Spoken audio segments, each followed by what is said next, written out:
नमस्कार, आप देख रहे हैं न्यूज 18 राजस्थान। आपके साथ मैं हूं अभिषेक। चलिए हमारे सहयोगियों के पास चलते हैं और जानते हैं खबरों को।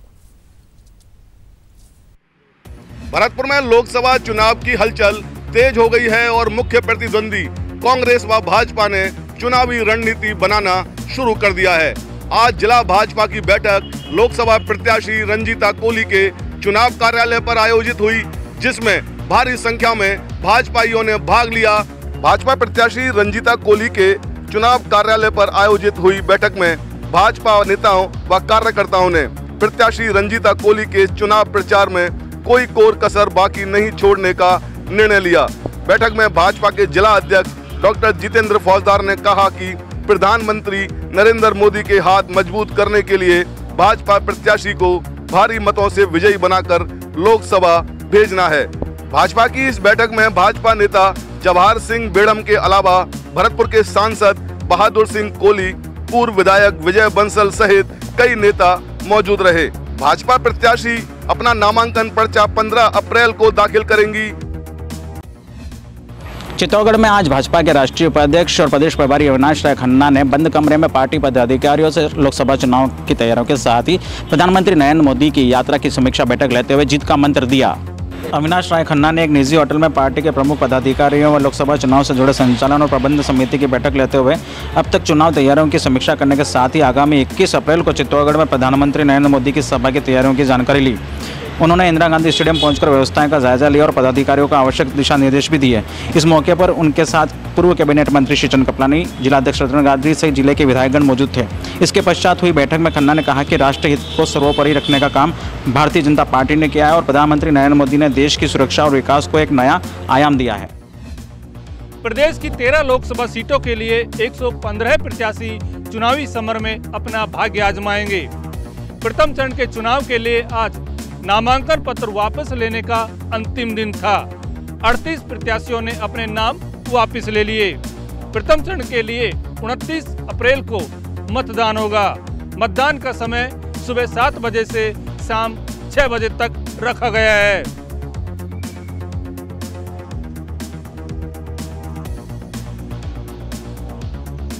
मुख्य निर्वाचन अधिकारी आनंद कुमार ने बताया कि कुल 172 उम्मीदवारों ने नामांकन पत्र दाखिल किए थे।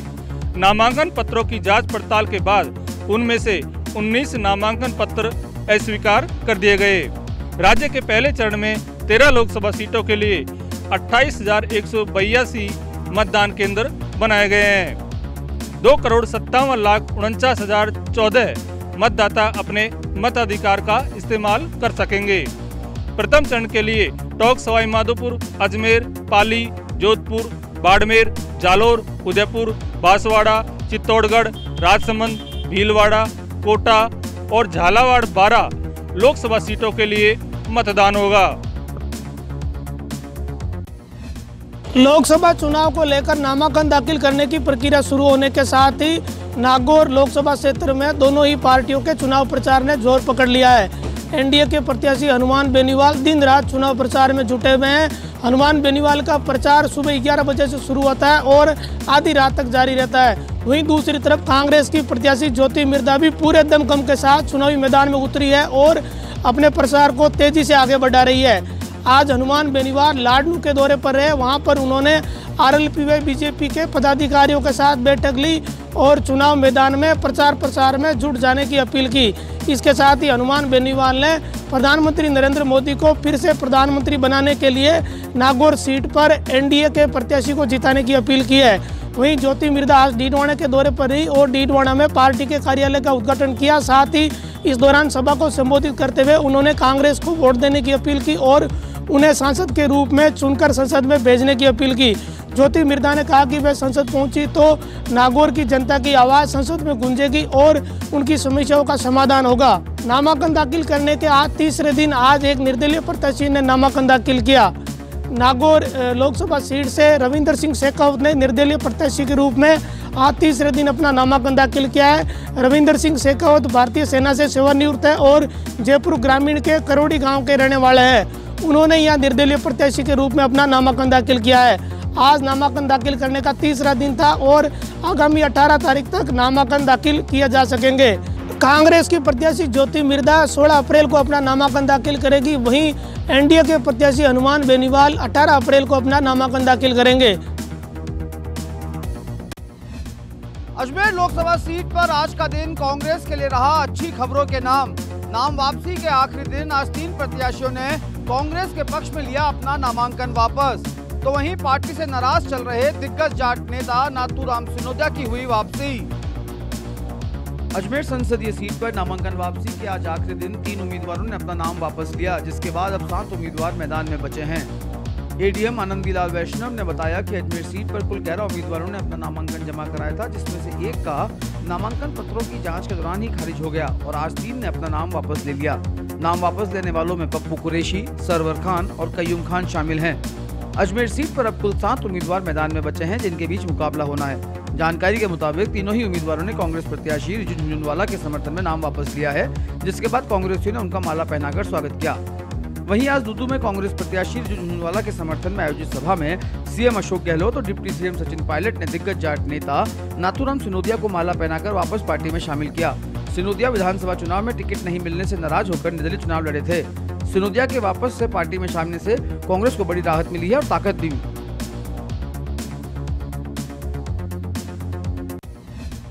लोकसभा चुनाव की तैयारियों के लिए आज भाजपा प्रदेश अध्यक्ष मदन लाल सैनी बीकानेर दौरे पर रहे, जहां उन्होंने देहात भाजपा कार्यकर्ताओं के साथ बैठक की, तो वहीं उन्होंने ओबीसी मोर्चा के सम्मेलन में भी भाग लिया।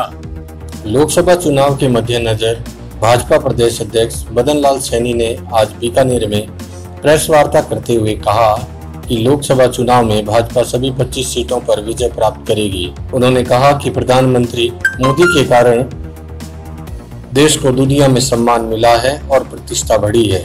वहीं उन्होंने कांग्रेस पर निशाना साधते हुए कहा कि प्रदेश में कांग्रेस की सत्ता आने पर कांग्रेस कल्याणकारी योजनाओं को बंद करने का काम कर रही है, इसलिए प्रदेश में कांग्रेस के खिलाफ वातावरण है।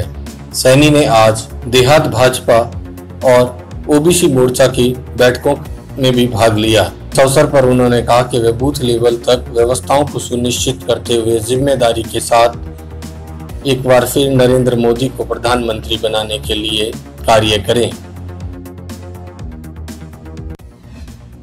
प्रदेश की पूर्व मुख्यमंत्री वसुंधरा राजे आज करौली दौरे पर रही। इस दौरान उन्होंने करौली धौलपुर से भाजपा के प्रत्याशी डॉक्टर मनोज राजौरिया के समर्थन में नामांकन सभा को संबोधित किया। इससे पहले डॉक्टर मनोज राजौरिया कलेक्ट्रेट पहुंचे और नामांकन पत्र दाखिल किया। सभा में गुर्जर नेता और हाल ही में भाजपा में शामिल हुए कर्नल किरोड़ी बैसला भी मौजूद रहे। वसुंधरा राजे ने प्रदेश की कांग्रेस सरकार पर जमकर आरोप लगाए। उन्होंने कहा कि प्रदेश कांग्रेस सरकार के 3 माह के कार्यकाल से लोग तंग आ गए हैं। उन्होंने अपने कार्यकाल की उपलब्धियों को गिनाते हुए कहा कि भाजपा शासन में शुरू की गई जो योजनाएं अब कांग्रेस शासन आते ही भ्रष्टाचार की भेंट चढ़ गई। वसुंधरा राजे ने केंद्र सरकार और प्रधानमंत्री नरेंद्र मोदी की योजनाओं की भी जमकर तारीफ की। इस दौरान उन्होंने खुद के शासनकाल में करौली जिले में कराए गए विकास कार्यों को भी गिनाया। वसुंधरा राजे ने भाजपा प्रत्याशी मनोज राजौरिया के पक्ष में मतदान की अपील करते हुए कहा कि केंद्र सरकार के सहयोग से जिले में ईस्टर्न कैनाल योजना व लिफ्ट परियोजना के कार्य कराए जाएंगे। सभा के बाद मुख्यमंत्री राजे सड़क मार्ग से कैला देवी पहुंची, जहां उन्होंने कैला माता के दर्शन कर मनौती मांगी व आशीर्वाद लिया। बैंक में रुपए जमा करवाने आई विधवा महिला का अज्ञात बदमाशों ने किया बैग पार। पुलिस ने बैंक के सीसीटीवी फुटेज खंगालकर आरोपियों की कर रही है तलाश। अजमेर जिले के नसीराबाद में फ्रामजी चौक के निकट स्थित एसबीआई बैंक की शाखा में आज किसी अज्ञात ने बैंक में थैली में रखे करीब 2,20,000 रुपए की नकदी जमा करवाने के लिए बैंक में बैठी कस्बे के पुलागंज निवासी विधवा महिला शांता देवी नागोरा की रुपयों से भरी थैली लेकर चंपत हो गया, जिससे बैंक में हड़कंप मच गया। सूचना के साथ ही डिप्टी ऑफिस में तैनात आरपीएस विजय सांकला व सिटी थाना सीआई लक्ष्मण सिंह मई जाब्ते के बैंक में पहुंचे और सीसीटीवी फुटेज खंगालने लग गए, जिसके आधार पर अज्ञात की तलाश तेजी से जारी की है तथा सिटी थाना पुलिस मामले की जांच में जुट गई। जानकारी के अनुसार शांता देवी 2 लाख रुपए की नकदी घर से थैली में रखकर तथा 20,000 रुपए बैंक से निकलकर अहमदाबाद में निवास कर रहे अपने पुत्र के खाते में आरटीजीएस कर रही थी तथा वह इस दौरान बैंक कार्यालय में लगी कुर्सी पर बैठी थी कि किसी अज्ञात ने वारदात को अंजाम देकर नकदी से भरी थैली फरार कर ली। भरतपुर के मेवात इलाके में जस्ट डायल और OLX के जरिए ठगी करने का सिलसिला थमने का नाम नहीं ले रहा है। आज भी दिल्ली के 4 युवकों को बदमाशों ने मेवात इलाके के कामा में बुला लिया और उनसे 70,000 रुपए की नकदी सहित अन्य सामान को लूट लिया। पुलिस बदमाशों की तलाश में लगी हुई है। लूट की वारदात के बाद पीड़ित कामा थाना पहुंचे और अपने साथ हुई लूट की वारदात की घटना से पुलिस कर्मियों को अवगत कराया। पुलिस ने बदमाशों की तलाश में नाकाबंदी कराई, लेकिन उनका कोई सुराग नहीं लग सका। थाना अधिकारी श्री मोहन मीणा ने बताया कि दिल्ली के जामिया नगर निवासी आमीन खान फोटोग्राफी का काम करता है। बदमाशों ने जस्ट डायल के माध्यम से फोटोग्राफी का ठेका देने का झांसा देकर अपने जाल में उन्हें फंसा लिया और कामा बुला लिया। जैसे ही आमीन अपने 3 साथियों को लेकर कामा पहुंचा तो बदमाशों ने उन्हें रास्ते में अगवा कर लिया और सुनसान जंगल में पहाड़ की तलहटी पर ले गए और लूट की वारदात को अंजाम दे दिया। टेम्पू और ई-रिक्शा पलटने से हुआ सड़क हादसा। सड़क हादसे में 35 महिलाएं हुई घायल। बसवा थाना इलाके के गुल्लाना रोड की है घटना। सभी घायल महिलाएं मजदूरी के लिए जा रही थी अलवर। दौसा जिले के बसवा थाना इलाके के गुल्लाना रोड पर आज तेज रफ्तार का कहर देखने को मिला। बांदीकुई उपखंड के केसरीपुरा व गुल्लाना गांव से करीब 35 महिलाएं फसल की कटाई करने के लिए अलवर जिले के मालाखेड़ा गांव जा रही थी। ये सभी महिलाएं टेम्पू व ई-रिक्शा में बैठकर जा रही थी। बसवा थाना इलाके के गुल्लाना रोड के समीप टेम्पू व ई-रिक्शा तेज रफ्तार होने के कारण पलट गया, जिससे इनमें बैठी सभी महिलाएं घायल हो गई। घायल महिलाओं को तत्काल बांदीकुई के राजकीय अस्पताल में भर्ती कराया गया। वहीं कुछ महिलाओं को निजी अस्पतालों में भी उपचार दिया गया। सूचना पर बसवा थाना पुलिस भी मौके पर पहुंची और घटना स्थल का मौका मुआयना किया। इस पूरे मामले में बसवा थाना पुलिस दुर्घटना के कारणों की जाँच में जुटी हुई है। पत्नी की हत्या करने के आरोपी पति को कोर्ट ने सुनी आजीवन कारावास की सजा के साथ लगाया आरोपी पर 50,000 का जुर्माना भी। 2015 में सुल्तानपुर थाना पुलिस ने की थी कार्रवाई। रस्सी से फांसी लगाकर पत्नी की हत्या करने के करीब 4 साल पुराने मामले में आज कोर्ट ने आरोपी पति को आजीवन कारावास की सजा सुनाई। जानकारी के अनुसार 19 दिसंबर 2015 को सुल्तानपुर थाने में शिकायत दर्ज करवाई थी कि धनराज गुजर निवासी छिपड़दा की शादी पतंगबाई से हुई थी। धनराज की बेटी ने बताया कि उसके पिता ने पतंगबाई के गले में रस्सी लटकाकर हत्या कर दी। सुल्तानपुर थाना पुलिस ने कार्रवाई कर आरोपी धनराज को गिरफ्तार किया था। तब से ये मामला कोर्ट में विचाराधीन था। 18 गवाहों के बयान के बाद आज एडीजे क्रम संख्या 2 कोर्ट ने मामले में फैसला सुनाते हुए आरोपी धनराज को आजीवन कारावास व 50,000 रुपए के जुर्माने से दंडित किया। राजसमंद के केलवा बस स्टैंड पर एक निजी दुकान के बाहर लगे सीसीटीवी कैमरे में कैद हुई पुलिस की दबंग तस्वीर। थाना अधिकारी सहित 3 जवानों ने सब्जी एवं फल विक्रेताओं की दुकानों में तोड़फोड़ कर सामान को नाले में फेंका। पुलिस द्वारा आधी रात को गुपचुप तरीके से की गई इस गलती को आला अधिकारियों ने अतिक्रमण हटाने का नाम दिया है। आम जन में विश्वास, अपराधियों में डर, राजस्थान पुलिस का नारा है जो हर जगह लिखा हुआ मिल जाता है। लेकिन क्या इस नारे को सच साबित करने जैसा काम कर रही है राजस्थान पुलिस? आइए देखिए, ये वीडियो है राजसमंद के केलवा थाना पुलिस का, जो आधी रात को सब्जी और फल व्यवसायियों की दुकानों में जबरदस्त तोड़फोड़ कर रहे हैं। यही नहीं, इन्होंने इस सामान को ले जाकर नाली में फेंक दिया। सुबह दुकानदार जब अपना काम करने आए तो सामान को नाली में फेंका हुआ पाया। सबसे ताजुब की बात तो यह है कि इस टीम में थाना अधिकारी सहित 1 हेड कांस्टेबल और 2 कांस्टेबल भी शामिल हैं। इस मामले पर पुलिस के आला अधिकारियों का कहना है कि कस्बे में अतिक्रमण से परेशान लोगों की शिकायत पर पुलिस ने यह कार्रवाई की।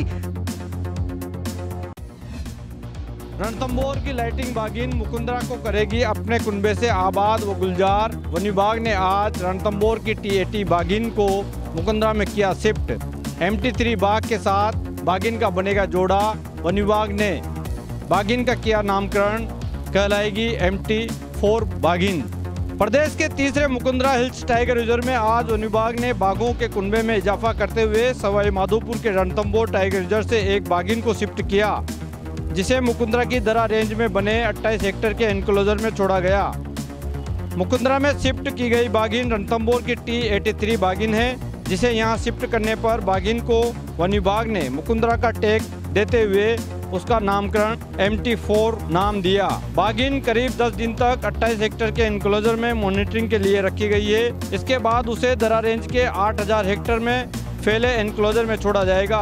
4 से 5 साल की उम्र की इस बागिन को आज सवेरे रणथंभौर के आमा घाटी जंगल से ट्रैंकुलाइज किया, जहां से बागिन को वातानुकूलित वातावरण देते हुए सड़क मार्ग से कैंटर में लेकर पूरे प्रोटोकॉल के साथ एस्कॉर्ट करते हुए रणथंभौर से मुकुंदरा लाया गया। बागिन का प्यार का नाम लाइटिंग है, जो अब मुकुंदरा में अपना MT3 के साथ जोड़ा बनाएगी और अपने शावकों के कुनबे से हाड़ौती के इस मुकुंदरा टाइगर रिजर्व को आबाद करते हुए गुलजार भी करेगी, क्योंकि ये बागिन जनवरी 2018 में रणथंभौर में 2 शावकों को जन्म दे चुकी है। मुकुंदरा में इस बागिन के आने से टाइगर रिजर्व में 2 बाघ और 2 बागिन हो गए। गौरतलब है कि 70 के दशक में मुकुंदरा टाइगर रिजर्व में बड़ी संख्या में बाघ रहा करते थे। उनके लुप्त हो जाने के बाद मुकुंदरा बाघों से वीरान हो गया था, लेकिन सरकार ने साल 2013 में मुकुंदरा को टाइगर रिजर्व घोषित किया। 3 अप्रैल 2018 को यहाँ पहला बाघ बसाया गया। 18 दिसंबर 2018 को रणथंभौर से एक बाघिन शिफ्ट की गई। 9 फरवरी 2019 को काली सिंध चंबल नदी कॉरिडोर के रास्ते रणथंभौर से खुद चलकर एक बाघ मुकुंदरा पहुंचा और आज T83 बाघिन को यहां शिफ्ट किया गया, जो मुकुंदरा की MT4 बाघिन बन गई। मुकुंदरा में अब 4 बाघ बाघिन हो गए हैं। मिशन 25 फतह के लिए कांग्रेस ने प्लान तैयार कर लिया है। अब हर लोकसभा सीट पर अलग चुनाव प्रभारी होगा। साथ ही प्रचार को और धार देने राहुल भी राजस्थान दौरे पर आ रहे हैं। ये रिपोर्ट देखिए।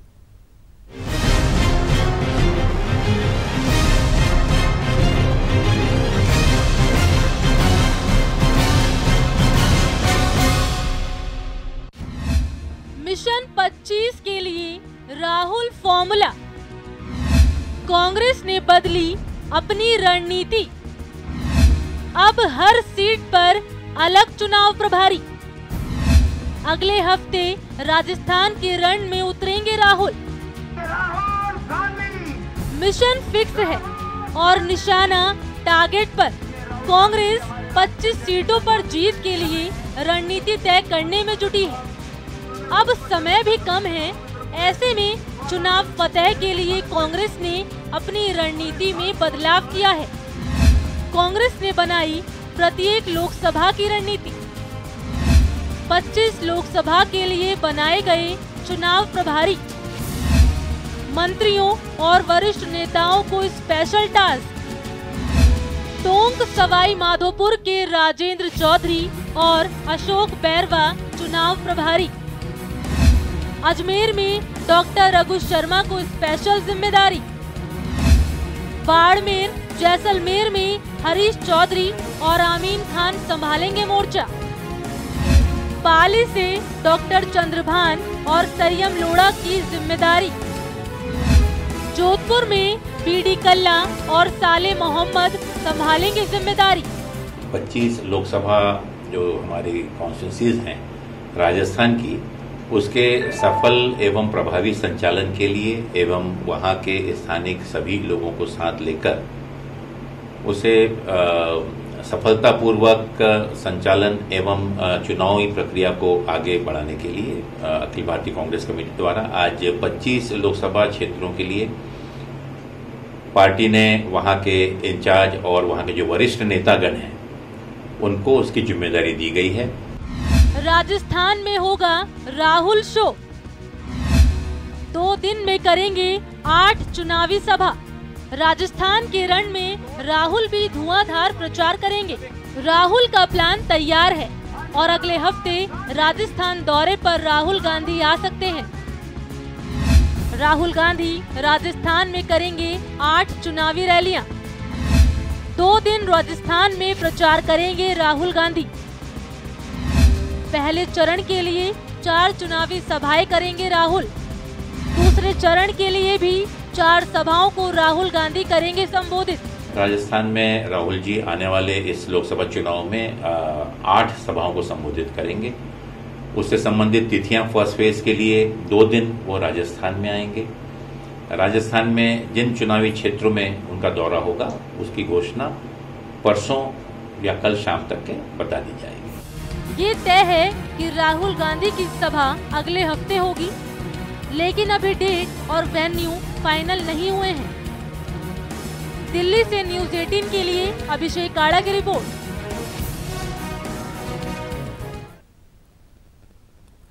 धुआंधार प्रचार में जुटे सीएम अशोक गहलोत ने कांग्रेस मुक्त भारत वाले बीजेपी के नारे पर करारा वार किया।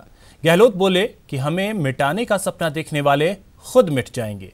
सीएम ने कांग्रेस की न्याय योजना को गेम चेंजर बताते हुए जीत का दावा किया। सीएम गहलोत का बीजेपी पर बड़ा प्रहार। बोले गहलोत खत्म हो जाएंगे मुक्त करने वाले। कांग्रेस मुक्त भारत बनाने की बातें करते हैं। मेरा मानना है कांग्रेस मुक्त भारत बनाने वाले खुद मुक्त हो जाएंगे, ये मेरा मानना है। कांग्रेस मुक्त भारत बनाने की बातें करते हैं। मेरा मानना है कांग्रेस मुक्त भारत बनाने वाले खुद मुक्त हो जाएंगे, ये मेरा मानना है।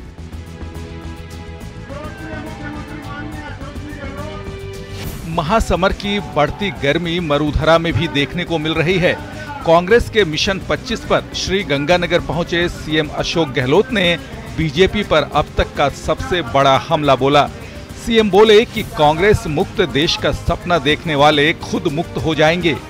कांग्रेस मुक्त भारत बनाने की बातें करते हैं। मेरा मानना है कांग्रेस मुक्त भारत बनाने वाले खुद मुक्त हो जाएंगे, ये मेरा मानना है। गहलोत ने कहा कि बदले की भावना से काम करने वाली बीजेपी किसी भी तरह से देश के हित में नहीं है। ये इस प्रकार की राजनीति करते करते ये यहाँ तक पहुंचे हैं। अब इनसे लोकतंत्र को खतरा है। जिस रूप में इन्होंने शासन किया है, जिस रूप में बदले की भावना से कार्रवाई कर रहे हैं, कांग्रेस नेताओं को टारगेट बना रहे हैं, इससे लोकतंत्र को खतरा भी है। और अब जो मैनिफेस्टो हमारा आया है उसमें न्याय योजना जो आई है, ये पूरा गेम चेंज करेगी देश का। जैसे नरेगा ने किया था, नरेगा के माध्यम से विश्व में पहली योजना आई जहाँ पर 100 दिन की गारंटी कानून बना के दी गई थी देश के लोगों को, और उस पर भी आलोचना करी थी। वहीं सीएम ने कांग्रेस की न्याय योजना को गेम चेंजर बताते हुए मोदी सरकार की नीतियों पर हमला बोला।